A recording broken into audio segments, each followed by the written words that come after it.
ಡಾಕ್ಟ್ರೆ, ಈಗ ತುಂಬಾ ಜನ ದಪ್ಪಗಿರ್ತಾರೆ, ತೆಳ್ಳಗಾಗ್ಬೇಕು ಅನ್ನೋಂತ ಒಂದು ಆಸೆ ಇರುತ್ತೆ. ನನ್ನ ಹತ್ರ ತುಂಬಾ ಜನ ಕೇಳ್ತಾರೆ, ನೀವು ಹೆಂಗ್ ತೆಳ್ಳಗಿದ್ದೀರಾ ಅಂತಾನು ಕೇಳ್ತಾರೆ. ಈ ತೆಳ್ಳಗಾಗೋದಕ್ಕೆ ಸೋಷಿಯಲ್ ಮೀಡಿಯಾದಲ್ಲಿ ಏನೇನೋ ಬರುತ್ತೆ, ಅದನ್ನ ತಗೊಳ್ಳಿ ಇದನ್ನ ತಗೊಳ್ಳಿ ಅಂತಾರೆ. ನನಗೆ ಫೈನಲ್ ಕೆಲವೊಬ್ರನ್ನ ನೋಡಿದಾಗ ಅನ್ಸಿದ್ದು ಅವರು ಕಿಡ್ನಿ, ಲಿವರ್ ಎಲ್ಲ ಹಾಳು ಮಾಡ್ಕೊಂಡಿದ್ದಾರೆ. ತೆಳ್ಳಗಾಗಬೇಕು ಅಂತ ಏನೇನೋ ಕೊಡುದು. ನಿಮ್ಮ ಹತ್ರ ನಾನು ಈ ತೆಳ್ಳಗಾಗಬೇಕು ಅಂತ ಕೇಳಿದಾಗ ಇದು ಯಾವುದೋ ಒಂದು ಇದನ್ನ ಮುಂದೆ ಇಟ್ರಿ, ಏನಿದು, ಇದು ಯಾವ ರೀತಿ ವರ್ಕ್ ಮಾಡುತ್ತೆ, ಏನೆಲ್ಲ ಇರುತ್ತೆ, ಇದನ್ನ ಹೆಂಗ್ ತಗೋಬೇಕು, ನಾವು ತೆಳ್ಳಗಾಗೋ ಚಾನ್ಸಸ್ ಇದೆಯಾ? ನೋಡಿ, ನೀವು ಹೇಳ್ದಂಗೆ ನಾನು ಸುಮಾರು ಜನ ನೋಡಿದ್ದೀನಿ. ಲಕ್ಷಾಂತರ ಖರ್ಚು ಮಾಡಿ ಯಾವುದೋ ದೇಶದ್ದು ಹರ್ಬ್ಸ್ ಅನ್ನೋ ಹೆಸರಲ್ಲಿ ಜನಕ್ಕೆ ಗೊತ್ತಿಲ್ಲ. ಹರ್ಬ್ಸ್ ಅಂದ್ರೆ ಇದು ನಮ್ಮ ದೇಶದ್ದು ಅಂತ, ನಮ್ಮ ದೇಶದ್ದೇ ಅಲ್ಲ, ಅದ್ರ ಹರ್ಬ್ಸ್ ಅಂತ ಏನ್ ಹರ್ಬ್ಸ್ ಇದೆ ಅಂತ ಗೊತ್ತಿಲ್ಲ. ತಗೊಂಡು ನೀವು ಹೇಳಿದಂಗೆ ಸೀರಿಯಸ್ ಕಂಪ್ಲೇಂಟ್ ಆಗಿ ಕಿಡ್ನಿ ಫೇಲ್ಯೂರ್ ಆಗಿ ಸತ್ತವರು ನಾನೇ ನೋಡಿದ್ದೀನಿ, ನನ್ನ ಪ್ರಾಕ್ಟೀಸ್ ಅಲ್ಲಿ ನೋಡಿದ್ದೀನಿ. ಇನ್ನೊಂದು ಒಬ್ಬ ಲಿವರ್ ಕ್ಯಾನ್ಸರ್, ಲಿವರ್ನ ಏನು ಕ್ಯಾನ್ಸರ್ ಆದವನಿಗೆ 3.5 ಲಕ್ಷ ರೂಪಾಯಿ ಕೊಡಿಸಿದ್ದಾರೆ. 3.5 ಲಕ್ಷ ಕೊನೆಗೂ ಸಾಲ ಮಾಡಿ, ಅವನ ಅಣ್ಣ ಸಾಲ ಮಾಡಿ ಸತ್ತೋದ. ಸೊ ಅದೆಲ್ಲ ನೋಡಿದಾಗ ಎಷ್ಟೊಂದು ಮೋಸ ನಡೀತಾ ಇದೆ. ಸೊ ನಮ್ಮಲ್ಲಿ ಹಂಗಾರೆ ಆಯುರ್ವೇದದಲ್ಲಿ ಏನು ಇಲ್ವಾ ಅಂತಂದ್ರೆ, ತೆಳ್ಳಗಾಗಕ್ಕೆ ಏನು ಇಲ್ವಾ ಅಂದ್ರೆ, ದಪ್ಪ ಇದ್ದವರು ಬಹಳ ಕಷ್ಟಪಡ್ತಾರೆ, ಒದ್ದಾಡ್ತಾರೆ. ಆದ್ರೆ ಯಾವಾಗಲೂ ತಿಳ್ಕೊಂಡಿದ್ದೀವಿ, ಬರೀ ಔಷಧಿಯಿಂದ ತೆಳ್ಳಗಾಗಲ್ಲ. ನಮ್ಮ ಆಹಾರ ಇರಬೇಕು, ಜೊತೆಗೆ ನಮ್ಮ ದೈಹಿಕವಾಗಿ ದಂಡಿಸ್ಕೋಬೇಕು. ಸೊ ನಾನು ನನ್ನ ಕೆಲವು ವಿಡಿಯೋದಲ್ಲಿ ಉಪವಾಸ ಹೇಳಿದ್ದೀನಿ. ಉಪವಾಸ ತುಂಬಾ ಒಳ್ಳೇದು. ಅದಕ್ಕೆ ಬೇಕಾದ್ರೆ ನೆಕ್ಸ್ಟ್ ಟೈಮ್ ನಿಮ್ಗೆ ಆ ವಿಡಿಯೋದಲ್ಲಿ ನಾನು ಚಿಕ್ಕದಾಗಿ ಹೆಂಗೆ ಉಪವಾಸ ಹೇಳ್ತೀನಿ. ಜೊತೆಗೆ ನಾವೇನ್ ಮಾಡಿದೀವಿ ಅಂದ್ರೆ, ನಮ್ಮಲ್ಲಿ ಫ್ಯಾಟ್ ಮೆಟಬಾಲಿಸಮ್ ಆಗಂತ ಹರ್ಬ್ಸ್ಗಳು ಬಹಳಷ್ಟಿದೆ. ಅಂದ್ರೆ ಕೊಬ್ಬನ್ನ ಕರಗಿಸು, ಏನು ಚಯಾಪಚಯ ಕ್ರಿಯೆಯನ್ನು ಜಾಸ್ತಿ ಮಾಡುವಂಥದ್ದು ತಗೊಂಡ್ರೆ, ಇದನ್ನ ಆಕ್ಚುಲಿ ನಮ್ಮಲ್ಲೊಬ್ರು MSc ನಲ್ಲಿ ಮಂಗಳೂರು ಯೂನಿವರ್ಸಿಟಿಲಿ ರಿಸರ್ಚ್ ಮಾಡ್ಕೊಂಡು ಅವರು ರಿಸರ್ಚ್ ವರ್ಕ್ ಎಲ್ಲ ಆದ್ಮೇಲೆ ಅದು ಪಾಸಿಟಿವ್ ರಿಸಲ್ಟ್ ತುಂಬಾ ಚೆನ್ನಾಗಿ ಬಂತು. ನಾನು ತುಂಬಾ ಜನಕ್ಕೆ ಕೊಟ್ಟಿದ್ದೀನಿ. ಇದು ಒಬೆವಿನ್ ಪೌಡರ್.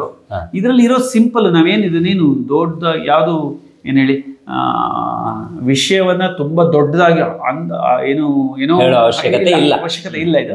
ಇದರಲ್ಲಿರೋದು ನಮ್ಮ ದೇಹದಲ್ಲಿ ನೋಡಿ, ಇದರಲ್ಲಿ ಶುಂಠಿ, ಹಿಪ್ಲೆ, ಮೆಣಸಿನಕಾಳು, ನೆಲ್ಲಿಕಾಯಿ, ಅಳಲೆಕಾಯಿ, ತಾರೆಕಾಯಿ, ಆಮೇಲೆ ಕರಿ ಜೀರಿಗೆ, ಆಮೇಲೆ ಚಿತ್ರಮೂಲ, ಈ ತರದ್ದು ಸೈಂಧವ ಲವಣ, ದಾಲ್ಚೀನಿ, ಆಮೇಲೆ ಇದು ವೃಕ್ಷಾಮ್ಲ ಅಂತೀವಿ ನಾವು. ಅಂದ್ರೆ ಯಾವ್ದು ವೃಕ್ಷಾಮ್ಲ ಅಂತಂದ್ರೆ, ನಮ್ಮಲ್ಲಿ ಕೋಕಂ ಬರುತ್ತಲ್ಲ, ಅದು ಕೋಕಂ ಅಂದ್ರೆ ಪುನರ್ಪುಳಿ. ಅದರಲ್ಲೇ ಇನ್ನೊಂದು ಹುಳಿ ಬರುತ್ತದೆ. ಅದಕ್ಕೆ ನಾವು ಗಾರ್ಸಿನಿಯಾ ಕಾಂಬೋಜಿಯಾ ಅಂತೀವಿ. ಗಾರ್ಸಿನಿಯಾ ಇಂಡಿಕಾ, ಕಾರ್ಸೋಜಿಯಾ ಕಾಂಬೋಜಿಯಾ, ಅವೆರಡೂ ಕೂಡ ಗಾರ್ಸಿನಿಯಾ ವೆರೈಟಿಗಳು ಏನಿದೆಯಲ್ಲ, ಈ ಕೋಕಮ್ ಮತ್ತು ಅವೆರಡೂ ಕೂಡ ಫ್ಯಾಟ್ ಮೆಟಬಾಲಿಸಮ್ ಅನ್ನು ಜಾಸ್ತಿ ಮಾಡುತ್ತೆ, ತೂಕವನ್ನು ಕಡಿಮೆ ಮಾಡುತ್ತೆ. ಈ ಎಲ್ಲ ಮೂಲಿಕೆಗಳನ್ನ ಒಂದು ಸರಿಯಾದ ಮಿಶ್ರಣ. ಇದನ್ನ ಬೆಳಿಗ್ಗೆ 1 ಚಮಚ, ರಾತ್ರಿ 1 ಚಮಚ ಬಿಸಿ ನೀರಲ್ಲಿ ತಗೊಂಡ್ರೆ, ಬೆಳಿಗ್ಗೆ ಖಾಲಿ ಹೊಟ್ಟೆಲಿ ರಾತ್ರಿ ಊಟ ಆದ್ಮೇಲೆ ತಗೊಂಡು, ಜೊತೆ ನಾನು ಹೇಳೋದಂತೂ ಹೇಳಿದ್ದೀನಿ, ನೀವು ಆಹಾರದಲ್ಲಿ ಕಟ್ಟುನಿಟ್ಟಾಗಿ ಫಾಲೋ ಮಾಡಬೇಕು. ವ್ಯಾಯಾಮ ತಿನ್ನಬಾರ್ದು. ಆಮೇಲೆ ನಾನ್ ವೆಜಿಟೇರಿಯನ್ಸ್ ಆದ್ರೆ ತುಂಬಾ ಕಡಿಮೆ, ಅದರಲ್ಲೂ ಎಸ್ಪೆಷಲಿ ಫ್ರೈ ಮಾಡಿರೋ ನಾನ್ ವೆಜ್ ಅನ್ನ ಬಿಡಬೇಕು. ಮತ್ತೆ ಜಾಸ್ತಿ ಕಾರ್ಬೋಹೈಡ್ರೇಟ್ ಇರೋದನ್ನ ಅವಾಯ್ಡ್ ಮಾಡಬೇಕು. ಉಪವಾಸ ಆಚರಿಸಬೇಕು. ಇದು ಒಂದೇ ತಗೊಂಡು ಕಡಿಮೆ ಆಗಿಲ್ಲ ಅನ್ಕೊಂಡು ನಿಮಗೂ ಬೈಬೋದು, ಕೊನೆ ನನಗೂ ಬೈಬೋದು. ಜನ ಮಾಡಬಾರ್ದು. ಅವೆಲ್ಲ ಸೇರಿಸ್ಕೊಂಡು ಅದ್ರ ಜೊತೆಗೆ ಇದನ್ನ ತಗೊಂಡ್ರೆ ಖಂಡಿತವಾಗಿ ಅವರ ಆರೋಗ್ಯ ಚೆನ್ನಾಗಾಗುತ್ತೆ. ಸೊ ತೂಕ ಕಡಿಮೆ ಆಗುತ್ತೆ. ಕೆಲವರು, ನಾನು ಒಬ್ರು ಲೇಡಿ 115 kg ಇದ್ದವರು 95 kg 20 kg ಇಳಿಸಿದೆ ನಾನು. ನನ್ ಫೋಟೋ ತೋರ್ಸಕ್ ಆಗಲ್ಲ ನಿಮ್ಗೆ, ಸೊ ಬೇಕಾದ್ರೆ ಅದನ್ನ ಮರೆ ಮಚ್ಚಿ ತೋರಿಸ್ಬೋದು. ಅಷ್ಟು ನೋಡಿದೀನಿ ನಾನು. ಯಾವುದೇ ಸೈಡ್ ಎಫೆಕ್ಟ್ ಇಲ್ಲ. 100ಕ್ಕೆ 100 ಇದು ತಗೊಂಡ್ರೆ ಯಾವುದೇ ತೊಂದರೆ ಆಗಲ್ಲ. ಬೇರೆಲ್ಲ ತಗೊಂಡ್ರೆ ಲಿವರ್, ಕಿಡ್ನಿ ಎಲ್ಲ ಹಾಳಾಗ ಏನೂ ಆಗಲ್ಲ. ಇನ್ನೂ ಹೇಳ್ಬೇಕು, ಇನ್ನೂ ಚೆನ್ನಾಗಿರುತ್ತೆ. ಇದ್ರ ಜೊತೆ ನಾವು ನಮ್ದೇ ತ್ರಿಫಲ ಚೂರ್ಣ ನಿಮ್ಗೆ ನೆಕ್ಸ್ಟ್ ತೋರಿಸ್ತೀನಿ. ತ್ರಿಫಲ ತಗೊಬಹುದು. ತ್ರಿಫಲ ತಗೊಂಡ್ರೆ ಅದ್ರ ಬೆನಿಫಿಟ್ ಇನ್ನೊಂದು ವಿಡಿಯೋದಲ್ಲಿ ಹೇಳೋಣ. ಸೊ ಇದು ಒಂದು ಟೈಮು ತ್ರಿಫಲ, ಒಂದು ಟೈಮ್ ತಗೊಬಹುದು. ಜೊತೆಗೆ ಅವರಿಗೆ ಆಹಾರ ಬೇಕು ಅಂತಂದ್ರೆ ನಿಮ್ದು ಮಧುಬಂಧನ್ ಅಂತಿದೆಯಲ್ಲ. ಸೊ ಈಗ ಬೇರೆ ಡಯಟ್ ಮಾಡೋಕ್ಕಾಗಲ್ಲ, ಮಧುಬಂಧನ್ ಫುಡ್ ತಗೊಬೋದು.